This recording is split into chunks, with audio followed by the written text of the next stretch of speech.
Hello friends. हम लोगों ने एक दिन पहले रूढ़िवादी,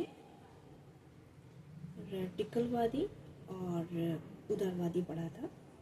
फिर नेक्स्ट डे हम लोगों ने औद्योगिक समाज और सामाजिक परिवर्तन पढ़ा था। और आज हम और आप दोनों मिलकर सीखेंगे यूरोप में समाजवाद का आना।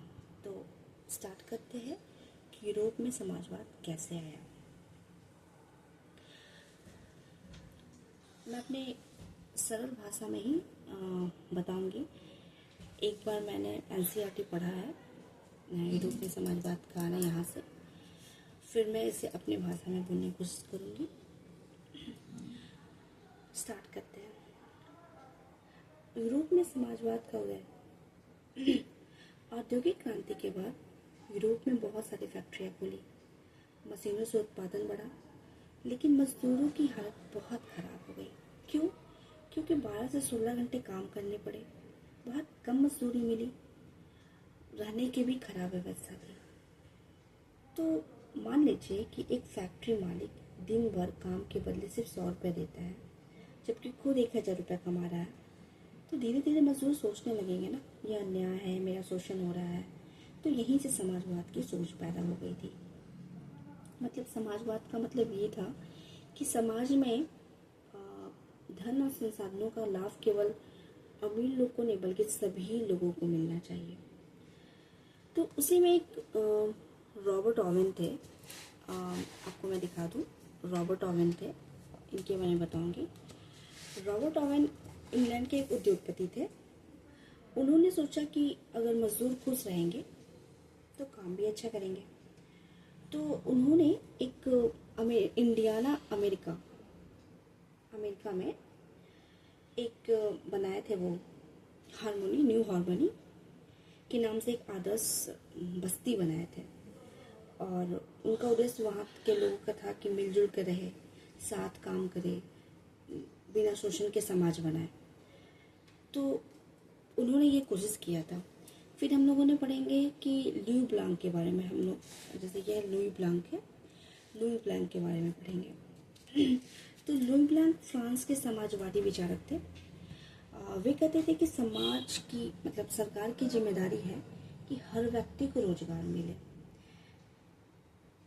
जैसे कि हर व्यक्ति को, जैसे कि उन्होंने बहुत सारे सरकार रोजगार भी उपलब्ध कराए।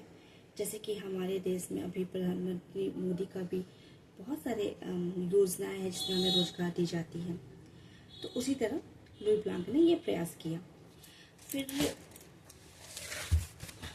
कार्ल मार्क्स और फ्रेडरिक एंगल्स, ठीक है, ये दोनों के बारे में पढ़ेंगे। कार्ल मार्क्स जो थे वो जर्मनी के समाजवादी विचारक थे। उन्होंने कहा कि समाज 2 वर्गों में बटा है, पहला पूंजीपति, दूसरा मजदूर। तो पूंजीपति जिनके पास फैक्ट्री और पैसा है, और मजदूर मतलब जो अपनी मेहनत से बेचते हैं। मार्क्स का कहना था कि पूंजीपति मजदूरों का शोषण करते हैं, इसलिए मजदूर को एकजुट होकर इस व्यवस्था को बदलना चाहिए। मान लीजिए कि फैक्ट्री मालिक 100 कुर्सियां बेचकर 50,000 कमाता है, लेकिन मजदूरों को केवल 500 से 600 रुपए देता है, बाकी लाभ मालिक रख ले लेता है। तो मार्क्स ने सिर्फ शोषण कहा। तो अब फ्रेडरिक एंगल्स के बारे में पढ़ते हैं। फ्रेडरिक एंगल्स कार्ल मार्क्स के दोस्त थे। उन्होंने मजदूरों को कठिन परिस्थितियों को देखा था, अध्ययन किया था, उनके बारे में जाना था, और मार्क्स के साथ मिलकर समाजवाद के विचारों का प्रचार किया था। तो दोनों ने मिलकर 1848 में कम्युनिस्ट घोषणा पत्र लिखा।